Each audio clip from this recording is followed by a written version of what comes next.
రైతు గోసా బీజేపీ భరోసా కార్యక్రమంలో భాగంగా ఈరోజు గజ్వెల్ నియోజకవర్గంలో గజ్వెల్ ప్రజ్ఞాపూర్ మార్కెట్ యార్డ్లో ధాన్యం అయితే తీసుకొచ్చి పెట్టారు. కానీ ఇక్కడ ధాన్యం ఇదే విషయం పైన కూడా బీజేపీ నాయకులందరూ కూడా రైతు భరోసా కార్యక్రమంలో భాగంగా ఇప్పుడు గజ్వెల్ ప్రజ్ఞాపూర్ మార్కెట్ యార్డ్ను కూడా సందర్శించారు. ఇక్కడ ఎక్కడికక్కడ వీళ్ళు బీజేపీ నాయకులు వస్తారని చెప్పేసి నిన్నటి నుంచి కూడా అధికారం కదిలి వచ్చి ఇక్కడ కొన్ని ధాన్యం కూడా కొంటున్నారని చెప్పేసి కూడా బీజేపీ నాయకులు అయితే ఆరోపిస్తున్నారు. అయితే మనతో మాట్లాడడానికి ఇక్కడ రైతులు ఉన్నారు.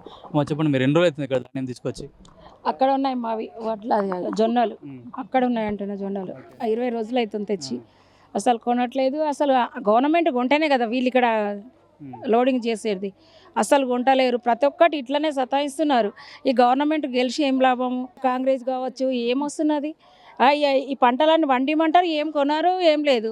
జల్లి బట్టి అది వేసి ఇది వేసి నగదు పైసలు పెట్టి చేస్తే ₹1 వచ్చింది లేదా? ఇప్పుడు ఏం లేదా? భారతానికి కాడ నుంచి కొనుక్కొస్తున్నారు జొన్నలకి. గవర్నమెంట్ ఏమి ఇస్తున్నారు? బంగారం రేట్ ఎక్కువ చేస్తారు సెంట్రల్ గవర్నమెంట్, ఎండి రేట్ ఎక్కువ చేస్తారు, నూనెలకు ఎక్కువ చేస్తారు, పెట్రోల్కి ఎక్కువ చేస్తారు. ఎట్లా బతారు సార్ లేనోళ్ళు? ఉన్నోళ్ళకి ఏముండదు. లేనోళ్ళు ఎవరు చూస్తారు? ఎవరైనా ఉన్నోళ్ళు హెల్ప్ చేస్తారు. ఇక్కడ ఉన్న ఎమ్మెల్యే కానీ అధికారులు కానీ ఇక్కడ ఉన్న పార్టీ నాయకులు కానీ ఏమంటున్నారు? గజ్వేల్ కేసీఆర్ ఉన్నాడు, మరి ఆయన లేడు కాదు ఇక్కడ ఇప్పుడు. ఆయనది ఇప్పుడు గెలిచిందా? కొంచెం గజ్వేల్ మండలం గెలిచింది. వేరే దగ్గర అంతా వాళ్ళే ఉన్నారు కదా. మస్తుగా చూసిండు. 3-4 సార్లు వచ్చి ధర్నా చేసిండ్రు. ఎవరైనా పట్టించుకుంటారా? ధాన్యం కాంగ్రెస్ కొనాలి, తడిసిపోతుంది ధాన్యము. ధాన్యం ఎట్లా ఎవరు కొనిపించాలి? మీకు వర్షం వస్తే ఏంది పరిస్థితి? రేవంత్ రెడ్డి మాట్లాడాలి కదా. రేవంత్ రెడ్డి మాట్లాడితేనే ఇవన్నీ ఇక్కడ జరిగేది. ఏం గెలిచి ఏం లాభం ఉంది రేవంత్ రెడ్డి? ఏదానికి దినుసులకు రేట్లు వేస్తుండు. ఆయన ఏమైనా ఉండా? కేసీఆర్ ఉన్నప్పుడు అదొకటి ఇదొకటి రేట్లు. మహిళలే కదా గెలిపించింది రేవంత్ రెడ్డి. మేము మహిళలు గెలిచినా ఏది గెలిచినా ఇంకేది మా పొట్ట మీద కొట్టిండు. మళ్ళీ ఉచిత పథకాలన్నీ ఇస్తున్నాడు. బురద తిన్ని బురద కక్కేటోళ్ళకి కళ్ళకి రక్తాలు వస్తున్నాయి. రైతులు అవన్నీ చూస్తుంటే మాకు కానీ మస్తు బాధ అనిపిస్తుంది. ఈ పండించుడు ఏంది, ఇదంతా ఏందని ఏం లాభం ఉంది? చెప్పండి, మీరు ఎన్ని రోజులు వచ్చింది ధాన్యం పోసి? 2 నెలలు అవుతుంది. 2 నెలల నుంచి కొనలేదా మీ దగ్గర?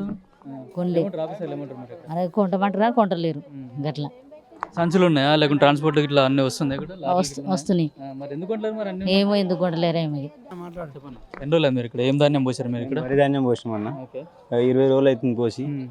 ఒక 10 రోజులు అనంగా ఎత్తిర్రు. ఎత్తిన తర్వాత మళ్ళీ 10 రోజుల తర్వాత బస్తాలు పెట్టిర్రు. బస్తాలు పెట్టి బస్తాలకు కూడా ఇప్పుడు మళ్ళీ కవర్ కప్పి పెట్టినాం. ఒక అక్కనే ఉన్నాయి. లారీలు వస్తలేవు అంటుండు, అమలు లేరు అంటారు. ఏది అమలు ఉంటే లారీలు ఉంటలేవు, లారీలు ఉంటే అమలు ఉంటలేరు అని మొన్న ధర్నా చేస్తే ఈరోజు ఒక లారీ పెట్టిరు పొద్దున. మళ్ళీ ఒక లారీ పెడతామని చెప్పారు. ఇప్పుడు ఈరోజు ఎత్తామని చెప్తారు. కానీ మా ఆసంటి వాళ్ళు చాలా మంది రైతులు మొత్తం ఆనే ఉన్నారు. మొన్న ధర్నా బాగా పొద్దున ఒక 2 గంటలతో ధర్నా చేస్తే కూడా ఒక్క నాయకుడు కూడా రాలేదు మా దగ్గరికి. ఎవరు రాలేదు, ఎవరు పట్టించుకోవట్లేరు. ఈ ధాన్యం కొనుగోలుపై ఈ ప్రభుత్వ సర్కార్ అయితే విఫలమైంది. వేస్ట్. సన్న బియ్యం బండిస్తే కూడా మీకు బోనస్ ఇస్తారు, ఇచ్చారు?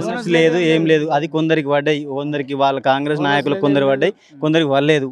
మాకైతే వల్లేదు, అసలు బోనస్ అయితే వల్లేదు. ఇక దొడ్డి పండిస్తే ఇట్లా చేస్తుండు.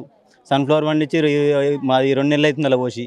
అవి ఈరోజు ఎత్తున్నారు. అది 2 నెలల తర్వాత మొక్కజొన్నలు అక్కడనే ఉన్నాయి, వడ్లు ఇక్కడనే ఉన్నాయి. అన్ని ప్రతి ఒక్కటి రైతు తెచ్చిన 3 ఇక్కడనే ఉన్నాయి మార్కెట్ యార్డ్లో. ఇంత పెద్ద మార్కెట్ యార్డు, 5 ఊర్లకు ఒక మార్కెట్ యార్డ్ పెద్దది. ఈ పెద్ద మార్కెట్ యార్డ్ కూడా ఇట్నే చేసేస్తారు అంతా. అసలు ఈ గవర్నమెంట్ అంతా వేస్ట్ అయిపోయింది. అంటే ఇప్పుడు వర్షం పడుతుంది, మీ పరిస్థితి ఏంటి సార్? ఈ మొలకలు వస్తాయి, వడ్లు మన మొక్కజొన్నలు మొత్తం ఖరాబ్ అయిపోతాయి, బొడ్డిపోతాయి. వడ్లు మొత్తం మొలకొస్తాయి.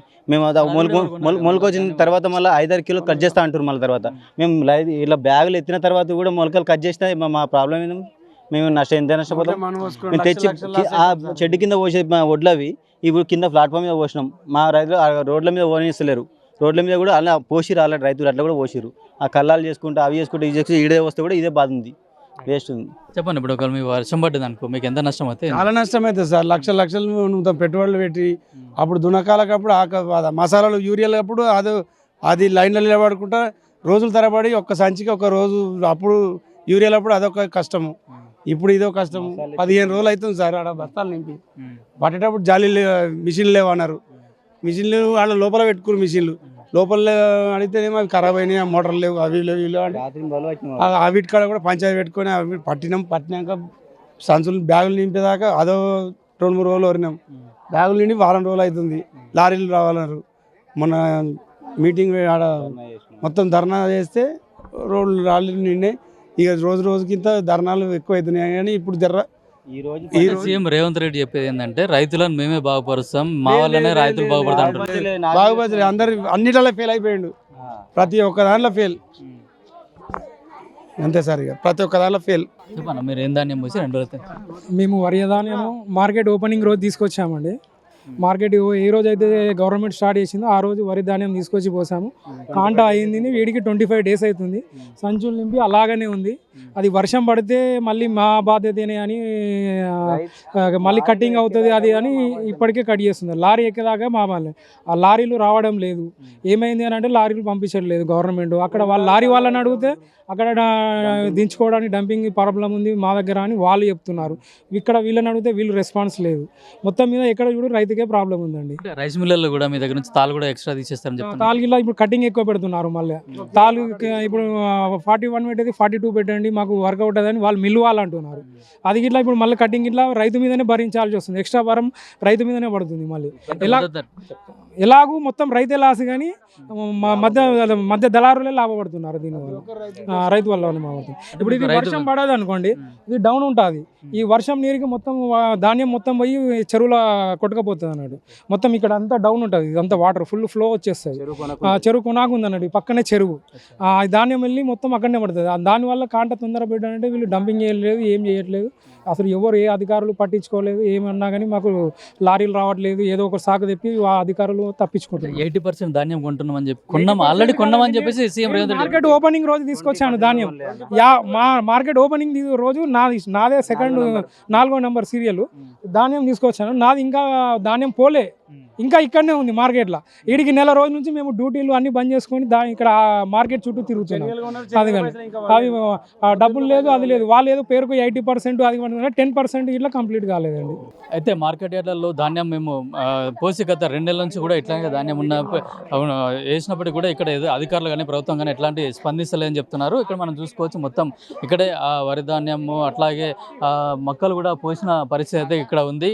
మేము గత 3 నెలల నుంచి కూడా ఇక్కడే మార్కెట్ యార్డ్లో ఉన్నాము, కానీ ఇప్పటివరకు కూడా ప్రభుత్వం ఎట్లాంటి చర్యలు తీసుకోలేదు. మేము మాది 4వ నంబర్ ఉన్నా కూడా ఇప్పటివరకు కూడా ఇక్కడ నుంచి ట్రాన్స్పోర్ట్ చేసిన పరిస్థితి లేదని చెప్తున్నారు. అట్లాగే తాలు పేరుతో కూడా చాలా ధాన్యం కూడా తీసేస్తున్నా అంటున్నారు. అట్లాగే రైస్ మిల్లులలో కూడా అక్కడ కూడా మాకు దోపిడీ జరుగుతుంది అంటున్నారు. అట్లాగే రైతులే నష్టపోతున్నారు తప్పించి మధ్య దళారులు మాత్రం లాభపడుతున్నారని చెప్తున్నారు. అయితే ప్రభుత్వం చెప్పినట్టుగా 80% వరకు మేము ఇప్పటికే ధాన్యం కొన్నామని మొన్న సీఎం రేవంత్ రెడ్డి చెప్పినప్పటికీ కూడా మేము కనీసం 20% కూడా ఇప్పటివరకు కూడా ఎట్లాంటి ధాన్యం కూడా కొనలేదని చెప్పేసి అయితే రైతులు ఆవేదన వ్యక్తం చేస్తున్నారు. ఒకవేళ వర్షం కనుక పడితే మాత్రం ఇక్కడ ఉన్న మొత్తం ధాన్యం మొత్తం తడిచిపోతుంది, మేము చాలా తీవ్రంగా నష్టపోతాము, ఇప్పటికైనా ధాన్యాన్ని కొనాలని చెప్పేసి కూడా రైతులు డిమాండ్ చేస్తున్నారు. అయితే బీజేపీ రైతు గోసా బీజేపీ భరోసా కార్యక్రమంలో భాగంగా ఎక్కడైతే 3 రోజులుగా పర్యటన చేపట్టారో ఈ పర్యటనలో బీజేపీ నాయకులందరూ కూడా ఎమ్మెల్యేలు ఎమ్మెల్సీలు ఎంపీలు కూడా ఇక్కడికి వస్తున్నారని తెలుసుకున్న ప్రభుత్వం కూడా ఎక్కడైతే వీళ్ళు వెళ్తున్నారో దానికంటే ముందు రోజే అధికారులను మొత్తం సమాయత్తం చేసి ఇక్కడికి పంపించి కలెక్టర్ ఆధ్వర్యంలో కూడా ఇక్కడ అన్ని వసతులు ఏర్పాటైతే చేసి ధాన్యం కొనేలాగా కూడా ప్రయత్నం చేస్తున్నారు. మేము వస్తున్నామని తెలిసే ఇక్కడ ధాన్యం కొంటున్నారని చెప్పేసి కూడా బీజేపీ నేతలు అయితే ప్రభుత్వం పైన విమర్శలు చేస్తున్నారు. మొత్తానికి చూసుకున్నట్టయితే ఎక్కడికక్కడ మార్కెట్ యార్డ్లో కూడా ధాన్యం కుప్పలుగా పోసిన పరిస్థితి ఉంది. గత ఋతుపవనాలు కూడా ఇప్పటికే ప్రవేశిస్తున్న సమయంలో ఒకవేళ వర్షం కనుక పడితే మాత్రం ధాన్యం మొత్తం తడిచిపోతుంది, మొత్తం పంట మొత్తం నాశనం అయిపోతుంది. ఇక్కడ ఉన్న ధాన్యం కూడా మొత్తం తడిచి వరదలు కొట్టుకుపోతుంది. రైతులు తీవ్రంగా నష్టపోతారు. ఇప్పటికైనా ప్రభుత్వం మా ధాన్యాన్ని కూడా కొనాలని చెప్పేసి కూడా రైతులైతే డిమాండ్ చేస్తున్న పరిస్థితి ఉంది. కెమెరామెన్ కిరణ్తో Kiran Kumar, Pallavi TV, Gajwel Pragnapur market yard.